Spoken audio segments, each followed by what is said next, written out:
секогаш диалогот, седнување на маса, изнесување аргументи и надминување на недоразбирањата, разликите во мислењата, во заедничка цел, во заедничка корист на двете нации е императивот. Се останато е профитабилна политичка, профитабилна пропагандистичка авторитарна приказна.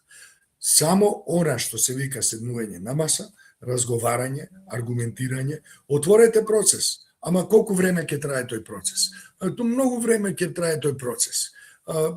До недоглед ќе трае тој процес. Бугарите нема да ги убедиме и така натаму.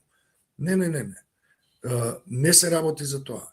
Разговорот, било да е политички, интелектуален, историски, нели историска, оваква комисијата за историски и други прашања, тоа може да трае со децении.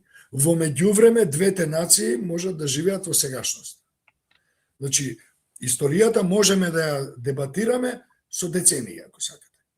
Меѓутоа, сегашноста во која живее македонскиот граѓанин или граѓанка или бугарскиот граѓанин или граѓанка се однесуваат на сега. Денеска треба да се јаде, денеска децата треба на училиште да поидат, денеска повозрастните или оние што имаат проблем треба да поидат на лекар и денеска треба да купат лекови и така натаму и така натаму. Оваа година треба да поидат децата и на зимски и на летен распуст, а за да поидат треба да се направат и пари, нели? Така што тоа е таа реалност во која ние живееме, а која е контаминирана до крајни граници со омраза и со гледање во ретровизор.